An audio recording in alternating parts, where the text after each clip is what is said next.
welcome to Juicy Scoop. It's Christmas Eve. Have yourself a merry little Christmas. Well, you probably thought, oh my God, I cannot believe Heather's giving us a fresh podcast on Christmas Eve. Well, I am. It's my Christian service. I'm so grateful for you. And I have a really interesting interview for you guys. But it's Christmas. I hope that you guys are staying safe. I don't know if you're able to actually go to church or what the situation is, how you're going to celebrate, but you're in my prayers of getting through this. Hopefully you're in a nice warm house and have access to somebody you love. Maybe that's a pet. I don't know. But, hang on to what this is, and this can at least distract you and have some fun. So we mentioned on Tuesday, Emily mentioned about how certain housewives, for whatever reason, maybe don't last, even though they're rich, even though they have cars. That doesn't really keep them on the show. And she mentioned a woman named Peggy. For those of you that don't watch the show, you will enjoy this interview because this isn't about housewives. This is about very similar to my serial sister situation. This woman had a strained relationship with her brother, and it plays into Hollywood, fame, jealousy, theft, everything. And I think why maybe she didn't return. So she is really honest about it, and I get it out of her. And I thought you guys would find it pretty juicy on a Christmas Eve as you make some Christmas cookies. So here you go with former Real Housewives of OC, 100th housewife, Peggy. All right. Hello and welcome to Juicy Scoop. I am talking to Real Housewife of OC, also the 100th housewife. Yes, it's Peggy Sulahian from Orange County. How are you, Peggy? How are you doing? I'm great. How are you doing? Thank you for having me on. I appreciate that. Yes, I'm excited to ask you lots of questions that I have. First of all, I'm just curious when you were on the show, what season was that exactly? 12. And when were you a fan of the show or reality shows in general? Not really. I was not. I didn't really watch any of them. I barely watched RHOC. There were so many people fighting in there. So I just turned off, the TV because there was so much going on and it was the same thing over and over again. So not really. I wouldn't say that I was or I am. So then how did you get approached to be on the show and consider even going on at all if you weren't really that into what the vibe was? Well, they've been asking me for 5 years, and I've always been saying no to them because it really wasn't for me. So the last year, the fifth year that they did ask me, they kind of like really, really wanted me on.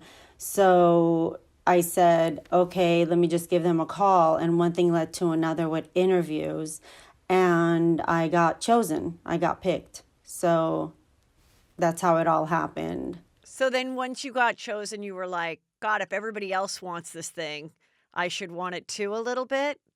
No, it wasn't like that. I was kind of shocked because I didn't notice with the interviews. I was really going through a hard time in my life. So when I was doing the interviews, I really didn't notice that I was doing it. It kept me going. So when they did tell me, congratulations, you're on Real Housewives of Orange County, I was like, what? I don't get it. How did that happen? Because I didn't even expect it. But at the end of it, I was like, why wouldn't they pick me? Because my kids were like, you are? I said, yeah. I was like, why wouldn't they pick me? So I kind of was, yeah, why wouldn't they pick me? I'm So sorry. It is what it is.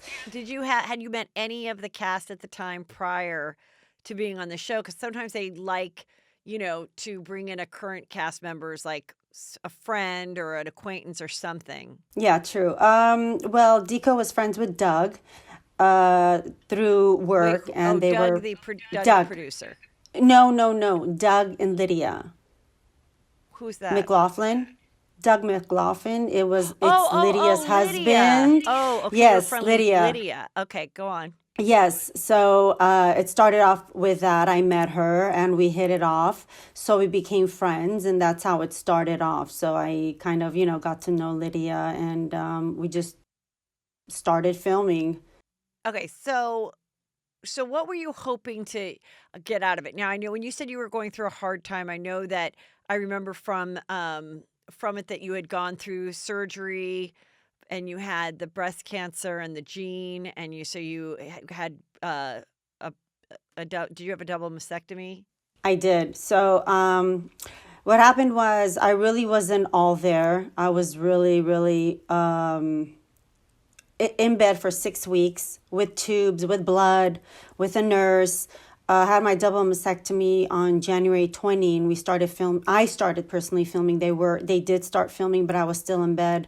I started filming in February the 14th. It was a week of Valentine's, and I really didn't know what was going on. I was into my own world, and I didn't really notice, let me try to get this off. I really didn't notice what was going on. I remember filming the first time, and I started crying, and nobody saw that. They didn't catch that on film because I was just really not all there. I was in pain. I had expanders on each breast, like 1,000 pounds on each breast. Nobody tells you that. And I was taking medication because I was so much in pain all the time. So that didn't help me in any way, but I needed to get rid of the pain. So I was in bed for 6 weeks and I started filming. So I really didn't know what was going on. And I was not all there, to be honest with you. I was just in a different world. And so when you did have to start doing these, okay, we're coming in to film the family, you're going to go to this event. We need you to like start having conversations with these women that you really don't know about. I mean, looking back, like in general, what was that time like for you? Like in your opinion? It was really hard. I want to apologize to all the fans that they didn't really get to see me. It was a really hard time for me to get on it and to be myself. My nerves were shot. I went through a lot. I had tubes, I had blood, going to the doctor. He would expand my breast. That days I would stay in bed. I couldn't take it. Imagine not having breasts, cutting off all your nerves, and having expanders and going have to film. I was always in pain and my nerves were shot. So when I saw things like this, when I experienced it, I just it was hard for me to deal with it. I was in the hospitals. My dad passed away December 5. I was always with him. He didn't even know I had cancer. He was dying, and then they rushed me to the hospital in January. And imagine I was going through all these things, and nobody even knew about it, and I never even mentioned it. Nobody approached me about it. Nobody asked me anything about it. Or you guys would have really seen the real Peggy. At that time, I was very emotional. I was so much in pain that I wasn't really myself. I I really think I wasn't. think as a viewer, um, what we saw was them kind of the other girls trying to get to know you, but then there'd be conversations when you weren't there where they would question, well, wait a minute, does she have cancer or did she just have the gene? You know, and so then there was this like, well, who is she? And yeah, it was we really didn't Right. really know the story. And I'm imagining when you would watch back, maybe before the reunion, that must have been hurtful as well. But maybe that was because it wasn't really made that clear because it was, an odd time for you to be even sharing your life. You're exactly right. When I was in denial, it happened so fast. I found out in October. Then my dad died. I wasn't really taking care of myself because I was in the hospital with him the whole time. Depressed, lost 20 pounds, was in my own world. And then I was in denial. It happened so fast. So when they did ask me, do you or do you not? I was like in shock and denial because the doctor said we have to do chemo, we have to do radiation and tamoxifen. And I made the decision to do a double mastectomy in a matter of 10 seconds. I was like, okay, let's just get it done. And that's something that's really, somebody would sit and think about that and really give it much thought. So it was really hard for me to accept it because I didn't have time to really accept that. So I was in denial. So when I was asked by Shannon when we are sitting at lunch, she asked me, "Do you or do you not?" Like I told her, and I was like really in denial. So it really didn't come out. I didn't want to accept it. So that's where the confusion came from. But if they did approach it the right way, if they did ask me, then the fans would have really seen reality. They would have watched the reality show to know that what it is for a woman to have cancer and also, to have a double mastectomy afterwards. Because there's a lot of women that are going through what I went through. Right. So when you were doing this and then the offer came in, okay, you're on, let's go. How did your husband Deco feel? Was he excited? Because obviously it would highlight your business, which is doing these customized cars. So It was didn't he, help. huh? It didn't help. It didn't help. It didn't help. He Okay, didn't get more business. No, he didn't get more business because of it, FYI. BTW FYI. but was that, I would think anybody, that's a good reason to go on a show, whether you have a restaurant, a clothing line, something to get that national, international exposure. So was that something that he was excited about, or was he concerned, like maybe this isn't the best time we share our lives, or being new to reality, you really never know what you're getting into? To be honest with you, I never wanted to do it. It wasn't for me. I didn't want to do it. And my husband said, I want you to do it because I want you to get out. I don't want you to remember that you have cancer or what you went through. It's kind of like keeping me busy, which it did, or I would have gone through depression. Us, on the other hand, as a family, we have Giovanna Wheels. It's been in the business for 23 years. It's very solid, very legit. So it's named after my daughter, and then GNL Design, and then Coco Couture. So the business is already there. We didn't do it for any business. We weren't even thinking about it. We didn't really care for any of those things. We weren't really trying to advertise anything or start a clothing line. It was something for me to keep busy, for me to get out of the mood, or I would have really, to be honest with you, gone through depression. I didn't notice it because it's every day. You're filming twice a day, you're getting dressed, you have to get out of bed, you have to put makeup on. So that really kept me going. Right. And then, you know, you were definitely like a different housewife. This is the first time on OC that we saw someone who, was you're Armenian, correct? You're Armenian, so we had a new culture that we were being exposed to, which I thought was cool. But that was a few years ago. And how did that feel? It seemed like it was difficult for you. To be on reality show is not difficult for me, to be honest with you. I can handle them. And you guys didn't see that. I don't deal with any BS. I give it back. I'm not one to back down. And it's like basically don't mess with me, or I always have the last word. Ask my kids, ask my husband. I will have the last word. So you guys didn't really get to see that. I could have handled all of them one by one. I could have been their best friend, and I'm always there for them. For them if they needed anything on the show. But I'm not the type to back down on anything. You guys didn't get to see that. I'm very, very sorry. So to be Armenian, to be on the show, I was really, honored. And it was great to show different culture for everybody to know there are Armenians. We do exist. I even put April 24 on that on the show. I wanted to expose that because I wanted everybody to know who we are, where we come from, and this is our culture. Right. And By the way, let me ask you a question. Let me yes, ask you a question. I'm interviewing you right now. I'm sorry. yes, Are you sure. understanding? Are you understanding me clearly because of my accent? Yes. I just want to say that. Okay, because I know that I might have a little bit of an accent and some people don't really understand me, but I just want to make sure that you do understand me because I've been Well, told I I have an love your accent. accent, and it was fun having you on the show as someone that talks about the show and recaps the show. it's always easier for me to impersonate someone that has a more distinct voice. So I Thanks. I actually owe it like all to to do you. someone that has like a different cadence and a different accent because it's easier for me to kind of figure out how to do or them. make or make fun of them. Well, I make fun of everybody, but whether I'm doing an impression of, a Shannon Bedore, but then there's someone new that has a distinct way of talking.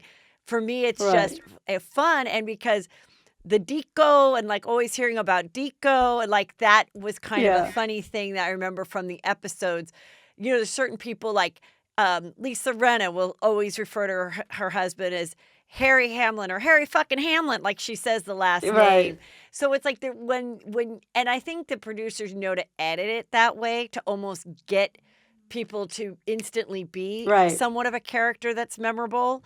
So Right. even if someone doesn't, say the last name all the time, I know that they probably tell them in confessionals, say Shannon Bedore when you refer to yourself, or really Serena, make sure you say Harry Hamlin because we thought it was so funny when you said it last year, So it's like make sure. And Right. then I think sometimes with some of these reality stars, when you look back and you see them the first season and you see them 6 seasons later, you're like, whoa, they become almost like a Right. caricature of themselves.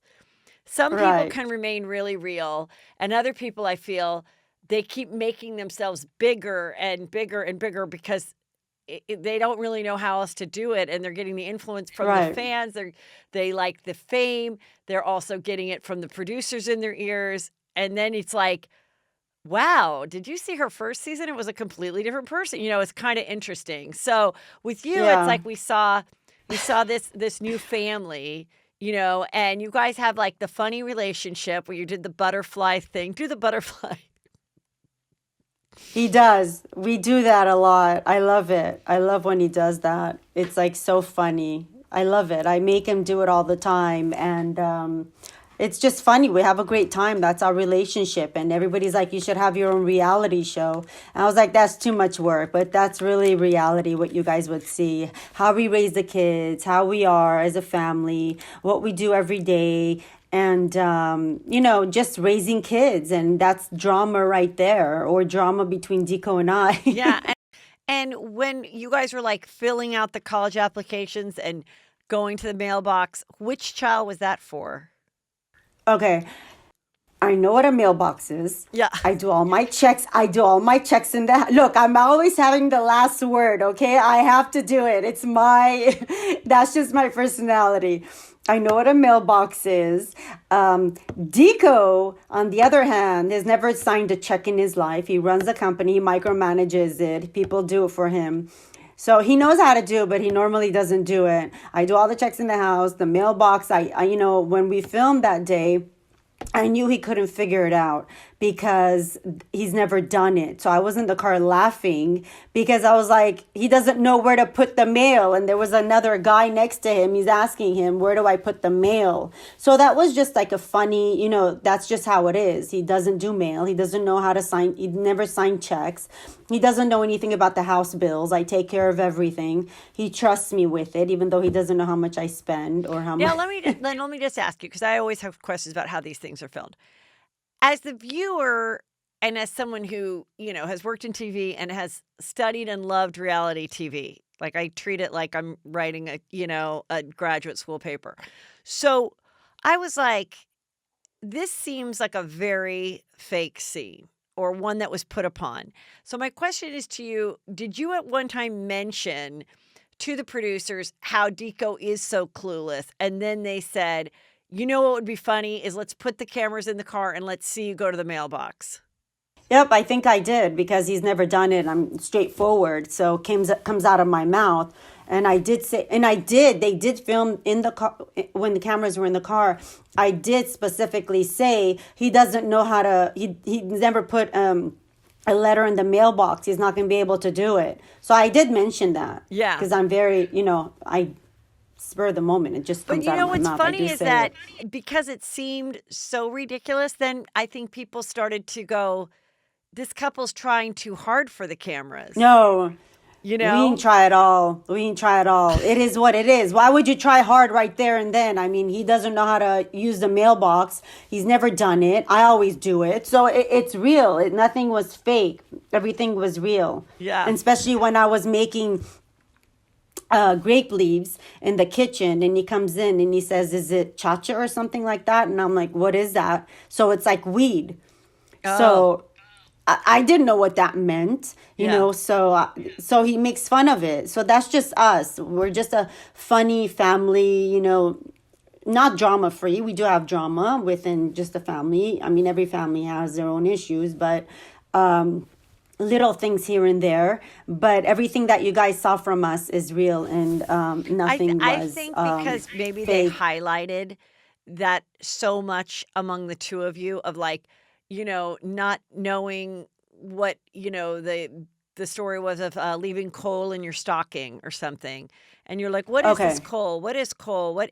And to me, it felt okay. like at one point, I'll be honest, I was like, is she pretending to be Sofia Vergara in, I love Sofia yeah, Vergara, like by in the her way. show, like almost being like, hey, play up the fact that you're not, American born or something. I was just like, okay, like it just felt a little put upon. But I think, tell me, do you think that they just pushed and stay and focused on those scenes more than just being regular? Well, yeah, of course they did. But the thing is that we were sitting downstairs, and it's like a garden where we live. It's like a garden when you walk in. So we were filming there, and there's a fireplace there. And the conversation we were having, I don't remember if it was edited, and he's like, coal. And I was like, why would he talk about the fireplace coal? Doesn't make sense with what he's saying.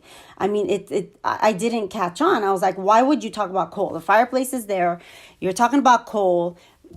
I was like, what's coal? But in reality, I didn't know what coal was. I wasn't playing dumb or anything. The reason is because every Christmas I get a present. I never got coal. So I never really knew that if you're bad, you get coal.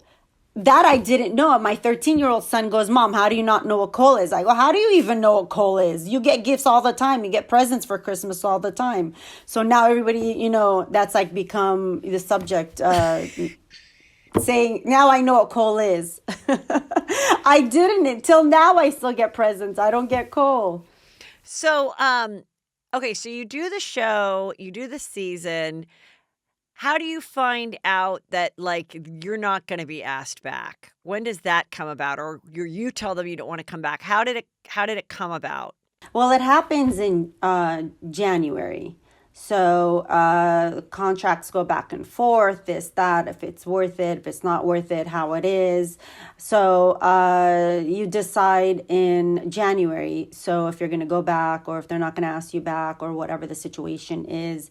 So that's when it happens in January. And then they start picking the new girls or whatever it is they do. So I'm assuming because they told me on January 18, 2 days before I was going to go into surgery. And I'm assuming it's then for everybody as well. So but I'm saying when you were finished, when you like go do the reunion, you film the reunion, and then you're like waiting to hear, am I coming back? Do I want to come back? I'm asking like what happened from the time you filmed the reunion till the time you realized, okay, that we're done with this now. We're not returning. After the reunion, you're relaxed. You're done. So I think they start casting women in October, I'm assuming, because that's when I was casted. And then it keeps going on. And then after the reunion, you're dead tired. You're not even thinking if I'm going to go back. Basically, you're thinking you're not going to want to go back because it's so brutal.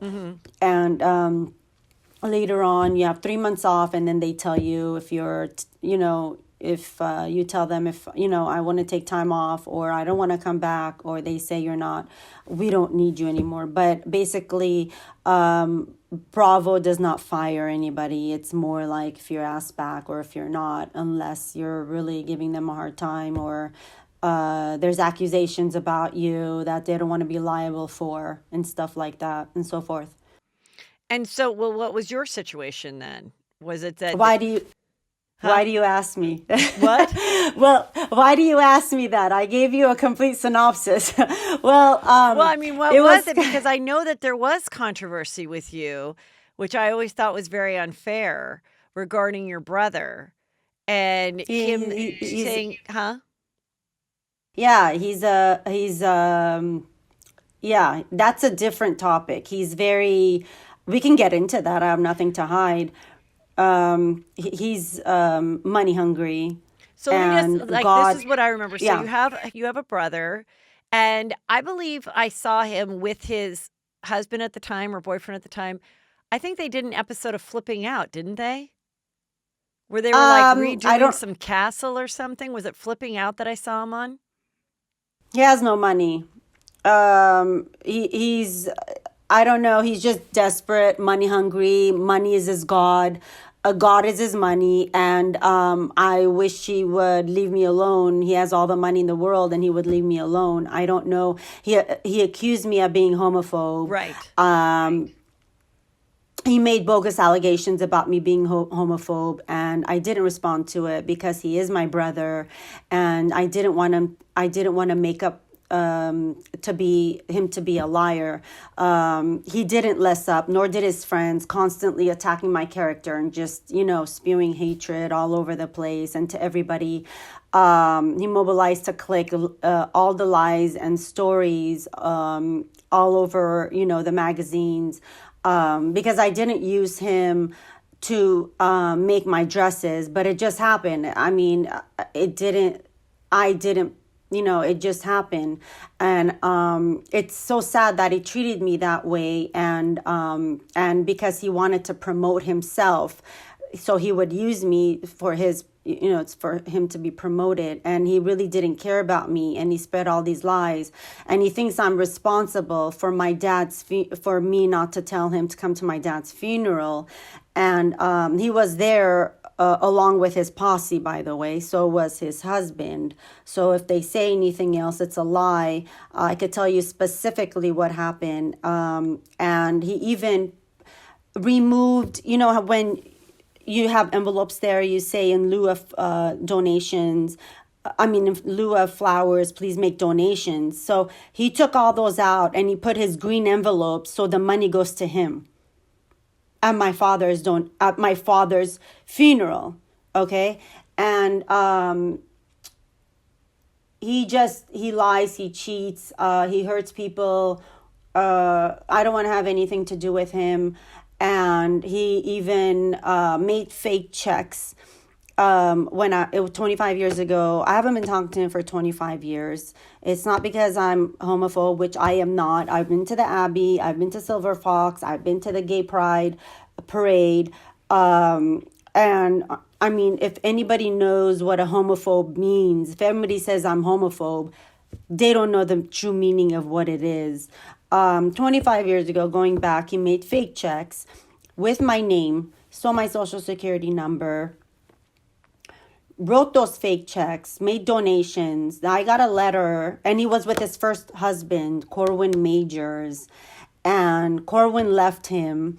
He wanted to commit suicide because of that. I know all these things, but I didn't say anything because he's my brother. So I'm laying it out right now because he's put me through all that, and there's no reason for me not to say all these things right now. He tried to get me off the show, so he kept saying I'm homophobe. All these Instagram messages they would make, I would block them. They would keep coming back. They would curse me out, saying I'm homophobe. And they just lost it. They went out of control because I was on a TV show, which I didn't even ask for. And they've been he's like he So wants the fame. yeah, this is what I think because in watching it, I really felt for you. Watching Yeah. all the internet fallout.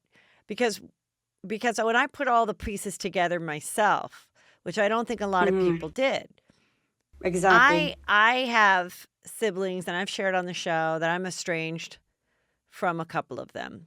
And I am open about it, and I talk about dysfunctional adult sibling relationships, and that Stop with the blood is thicker than water. It's okay. If someone's making your life hell, you got to focus on your family, which is your husband and your 3 children, and not this Exactly. coming at you. And it's interesting, and these situations get worse when the parent is sick or dies, then it really comes out as it did at your dad's funeral. But why I brought up that I remember seeing him on a show, and I don't remember if it's flipping out or not, but I remember I saw him with his little dogs with who I don't know which husband it was, but it was like a tall kind of blondish, whitish haired guy. It's the second husband. It's the second Okay, and they were husband. doing some type of show where they were gonna like redo this living room, and I don't know if it was flipping out or something else. They were only on like one episode because whoever the decorator was chose not to go ahead with the project. But because they were kind of funny and eccentric, they featured them on the show. That was a few years before you got on Housewives. So then when I saw that you were on Housewives and he was coming after you, I'm like, this guy is so jealous of his sister. This is what he has always wanted. And she got it. Yeah. And because you're not already estranged because of the previous thing that you just told us that happened 25 years ago. He Now, stole money from me. I don't mean to cut you off. yeah, He yeah. stole money from me. My dad begged my husband not to put him in jail.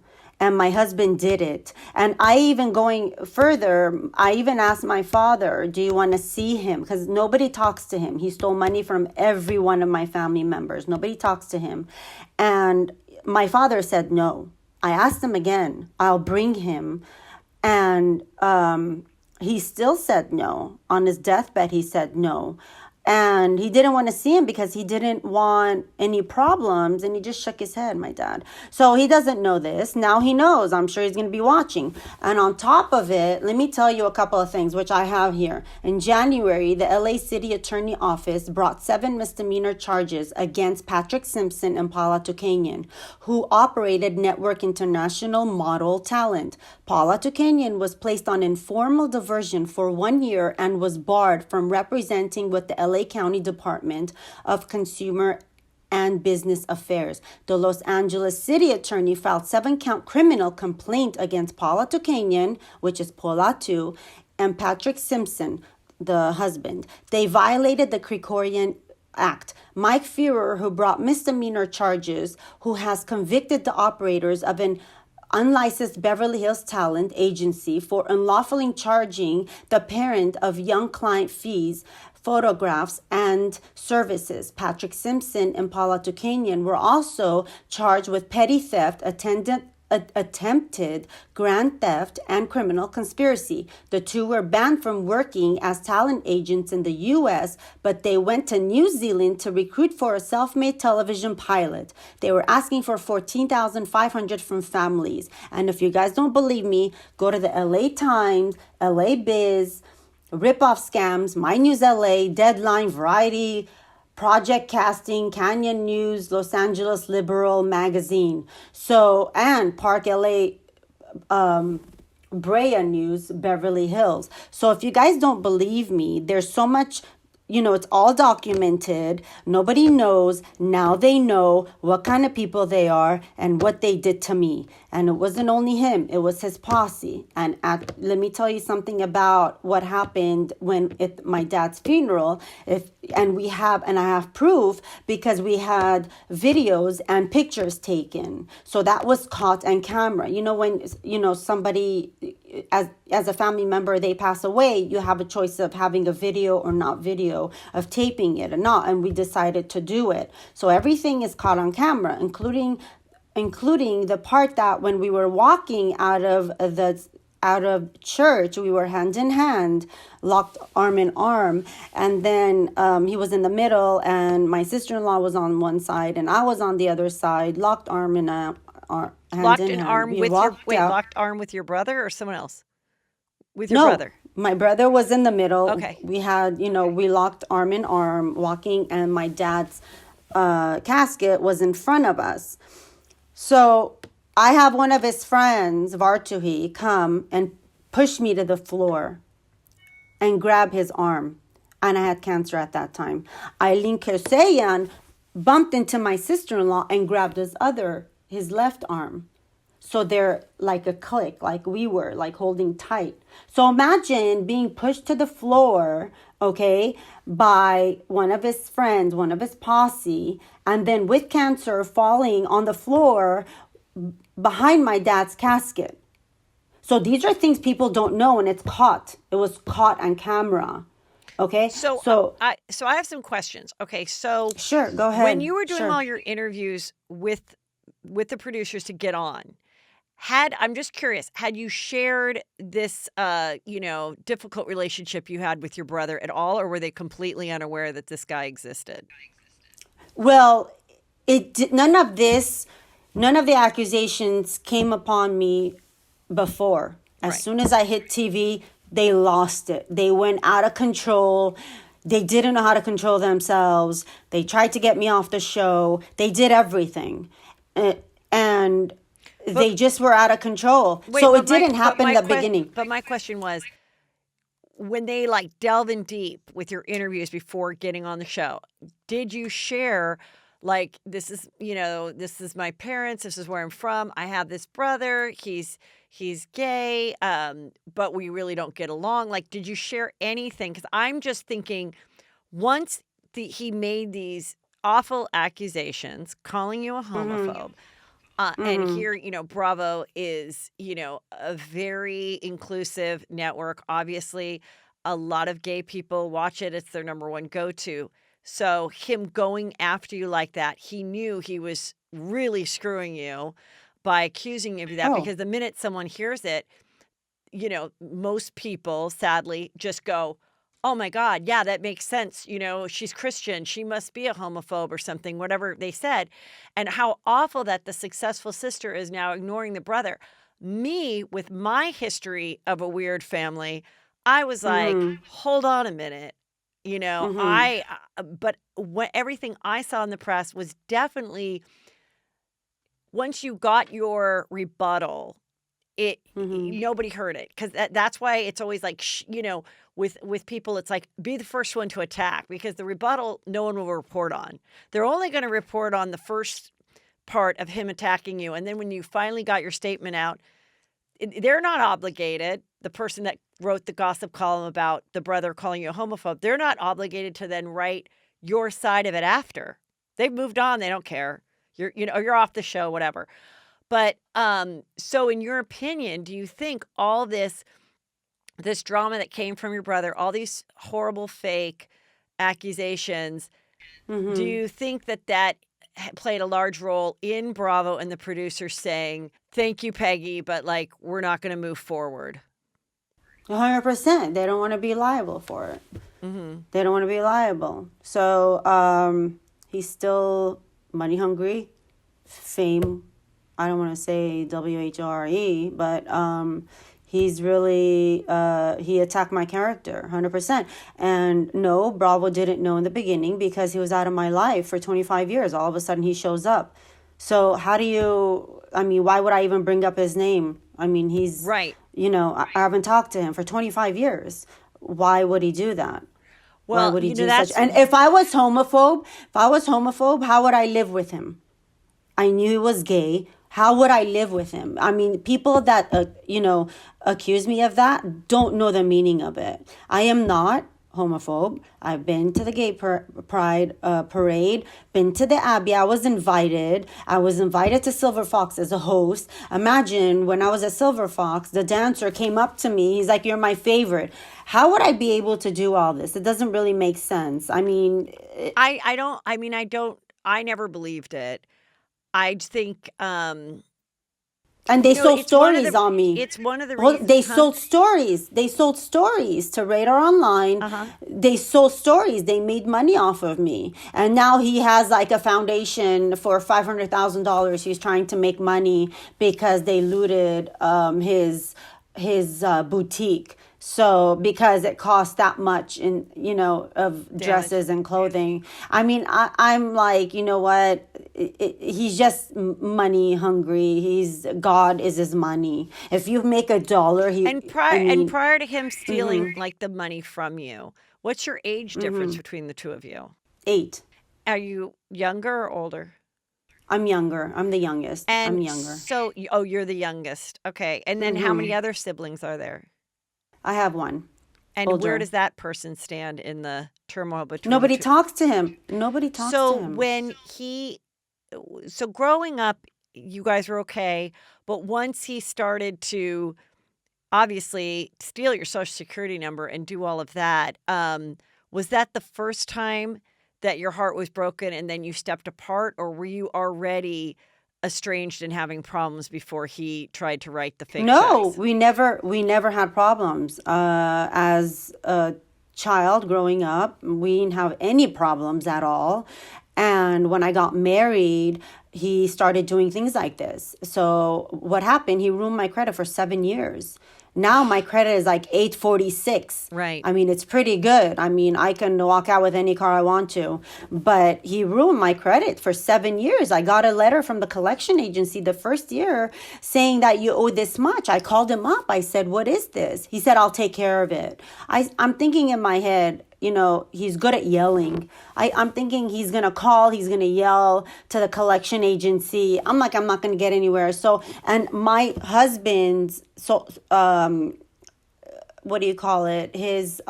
We're joint accounts. We have Hmm. everything. He took me off of everything because he didn't want to be adjacent to what I have Right. or ruining his name because his credit score is perfect. So not that he ruined mine, he also ruined his. He took me off everything. So it goes way back for 25 years ago. So why would I want to associate with someone like that that's going to continue doing things like that? And I don't want to take a chance. And he's always, it's like open door for him. Why would I want to associate with someone like that? And he also made accusations about my daughters, like I'm not letting my daughters go see him. Well, you think a 23-year-old is going to want to come see you? A 21-year-old is going to want to come see you when you're doing, making all these false accusations and attacking my mom's character? What are you talking about? I mean, he just wants to put everything out there for Right. his fame and be associated with me. And if you notice, it's his picture slanted and, it's my picture. So he's using me for his fame. I mean, Yes. come on, you have to see Oh, that. I saw it. I mean, I'm telling you, I saw it. I feel badly that um so many people didn't, honestly, because the minute it came out, I'm like, I know exactly what this is. I didn't know all the details, but I understood the dynamic. I understood the fame aspect, the jealousy, all of it. And with my life, I had a sibling that was very difficult my whole life, and it was around my mother's death. She threatened and I at the time was just coming off of Chelsea Lately, so I wasn't at the fame of a Real Housewife, but I'd someone that I had articles written about. People knew who I was. I wasn't super famous, but on a slow news You day, were. it would have been picked I'm your up. fan. On a s- I'm your fan. I used to thank you. watch you. But I'm saying on a slow news day, something would get picked up, and I was like, she's threatening to say these horrible lies about myself and my husband, Mm-hmm. and I said, I just started my podcast and I go, well, I'm going to tell the story first. And I Right. told the entire story of our relationship from the time I was a kid to all the stuff that Mm-hmm. happened to the present. And by doing that, I was like, well, now if she ever wants to come forward, all these Mm-hmm. people heard it literally from my voice first. Thank God. But yeah, when you're doing your interviews, why would you go, hey, I've got this problematic brother that screwed me out of money, screwed my credit, and is a nightmare, but you're thinking, we don't talk. Why would I even share that part of my life? Now, if you were to go back, Mm-hmm. or if you were to give advice to somebody that might Mm-hmm. have someone like that lurking in the background that they think they're done with, but God forbid they become famous or become a point of envy for this person, would you say, hey, let everybody know up front, or do you regret anything? Like, had you told them right from the start, or maybe had you even said it in a conversation on camera, then that would have protected you for when he did come after you. They would have said, oh, well, he's just the jealous, awful brother that did these things. Well, good question. Would I bring it up? I'm giving him attention, and that's what he wants. Mm. So, So your but thing I was better would just probably. let it go, like let it continue to lie dead, which it was for so many years. It was, and I wanted to respect my father and my mother. After my mom died, he was out of control. He was out of Mm. control. Um, so he started stealing from all the family members and stealing from me. So he just lost control. And he just went his way, became somebody else, and started hurting people. Um, I probably would say it because I probably would want to come up front so everything's on the table. And he wouldn't like it, obviously, but I would because he hurt me a lot. He hurt me a lot for his advantage and his posse. And I'm surprised and I'm disappointed that he did that because I thought he loved me. Apparently, he doesn't. And instead of working, what they would do is they're behind the internet and they're just going everywhere, every little second. Not only him, but his posse would do that too. And there's like a clique of like 5, 6 people behind him since high school. They've been with him since high school. So, he doesn't have any family members. Nobody talks to him. So he's all by himself. Christmas, Thanksgiving, if that's what he likes, let it be. As long as he's happy, as long as he makes more money than I do, leave me alone.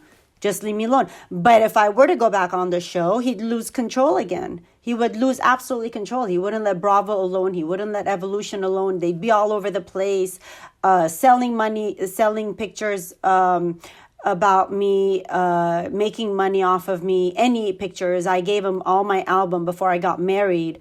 And he pulls out a picture that he's the only one who has, and he thinks I'm stupid, and he sells it to people. And of course, they're gonna pick it up because they want, juicy topic, juicy stories on the housewife, on any housewife. So it was all for his fame. It was all for his fame. Nothing else. Nothing else. What a nightmare. What a He, nightmare. it Was it just was. like you woke up and checked your phone and there was constantly like fake accounts attacking you? And I mean, Always, always, always. Radar Online, he would sell to Radar Online. Even the guy Radar Online would like say you're a homophobe and stuff like that.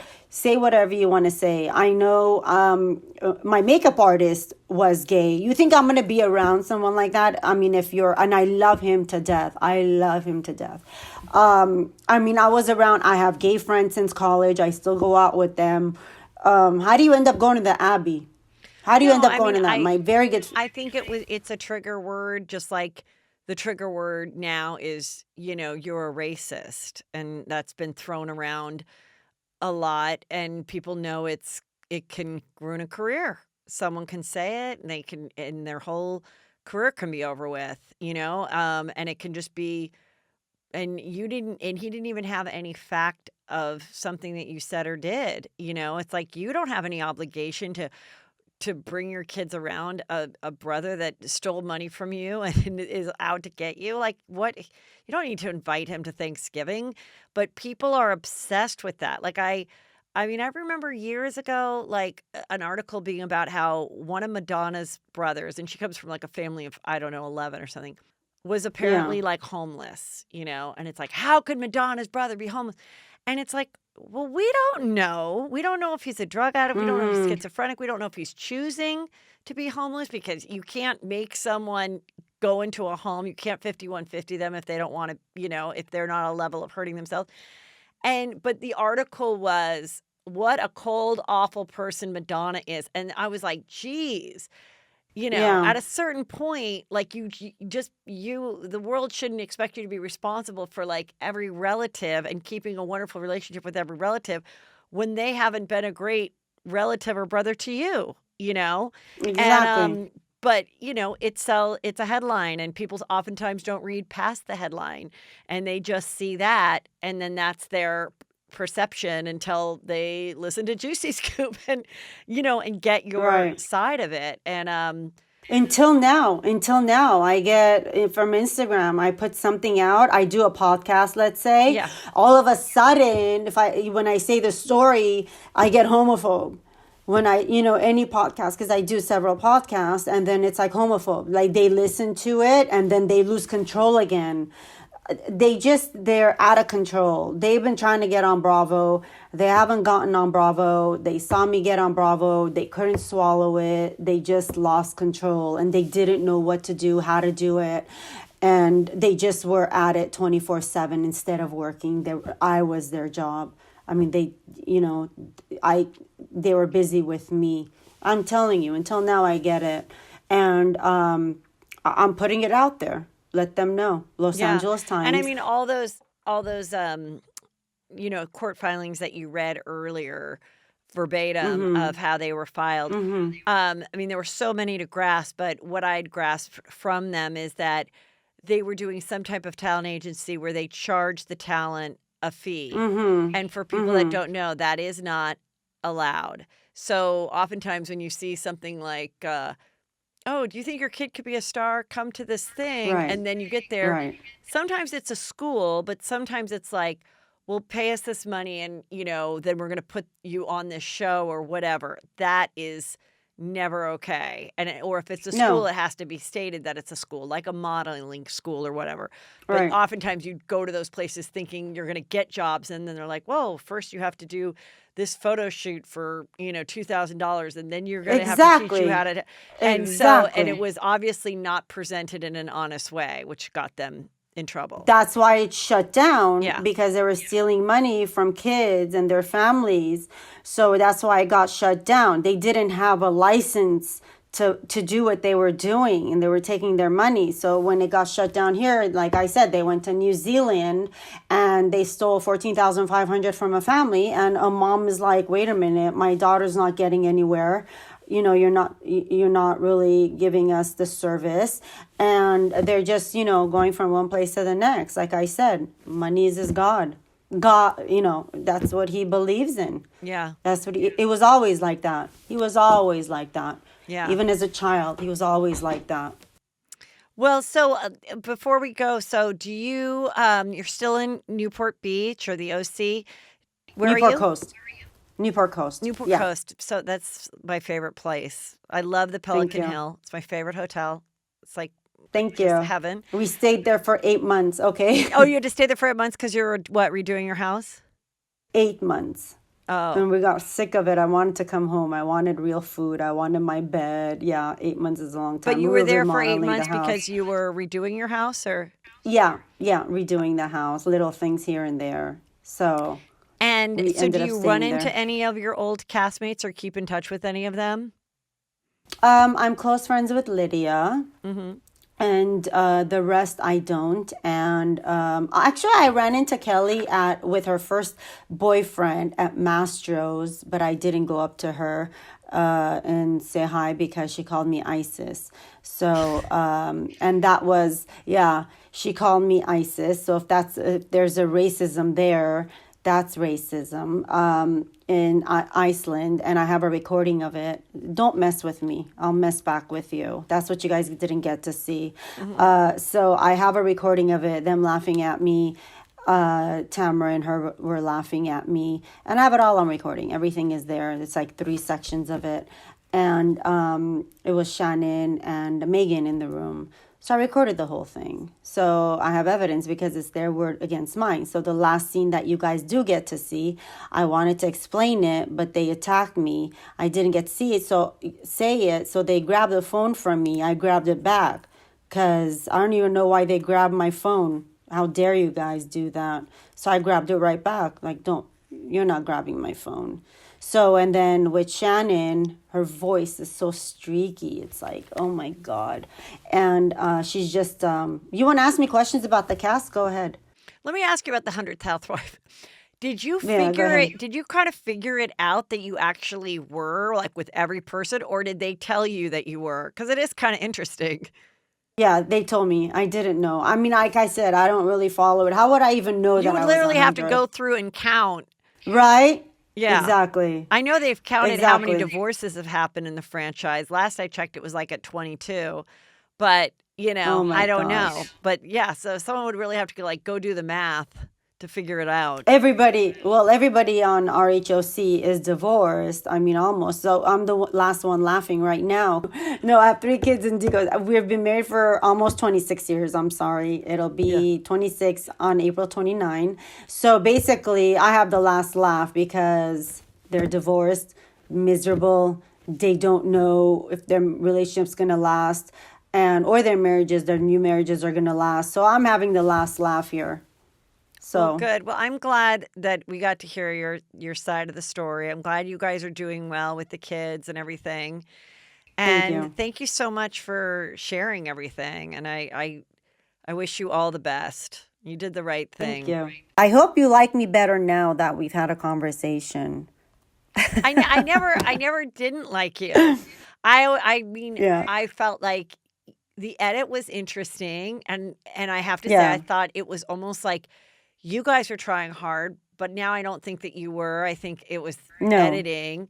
And then with the aftermath, I knew right away that you were the victim in it with you and your brother. I could tell right away from being in a similar situation.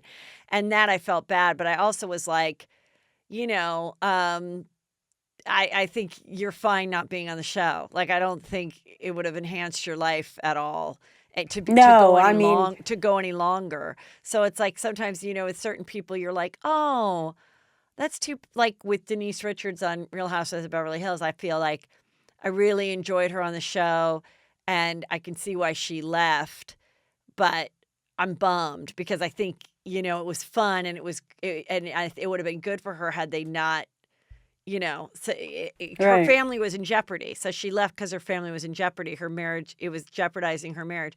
And she didn't need it. But like, there's certain people where I'm like, well, that's sort of a shame. And then there's certain people that I'm like, that person's mental health and family is better off that they don't continue, More you know? important. If I was on second season, you would have seen more of me. You would have seen that I would put them in their place. You would have seen more drama with me because I'm healthy and back to normal.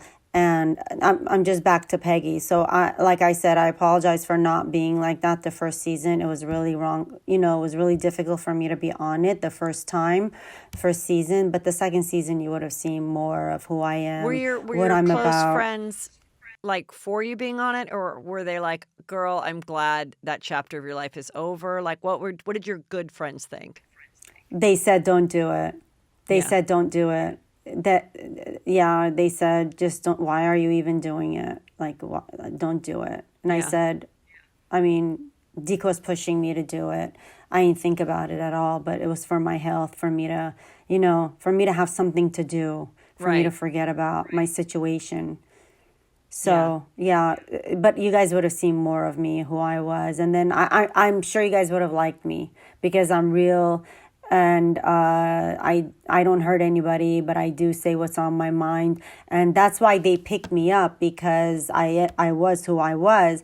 But then after they stopped interviewing and then they had to decide who was going to be on the show, I went to surgery at that time. So, and I was in a bad place in my life. So that's why it kind of like, it was kind of weird because they saw me, they picked me, and then I turned out to be somebody else because of my health issues. So I was really, Mm-hmm. Cringing and my nerves were not there. I was like in a hospital mode the whole time. That's why I helped Vicky out. I mean, why would I help Vicky out? Why would you guys sit there and have dinner and not help her out? So for me, it was a natural instinct to help her out. And I would have done the same. Even if you're not getting along with me, I would have rushed to to save you no matter what. I'm Right. that type of person. But don't cross your boundaries or I will give it to you. I'm not one to be quiet, but I'll do it nicely and I'll put you in your place. Yeah. Well, thank you so much. Thank you. It All was a right. pleasure. Thank Nice to you. get to Take know care. Have a good you. All holiday. right, you too. Thanks, you guys. And if you're watching this on YouTube, please subscribe, leave a comment, spread the word. Also, I've got a really great classic Juicy Scoop interview on Patreon out tomorrow that you have asked for. It's Corey Feldman. So this is going to keep you going through the holidays with lots of juice. And make sure you check that out. Leave the comments. You go to patreon.com/juicyscoop or just go to heathermcdonald.net and everything is there.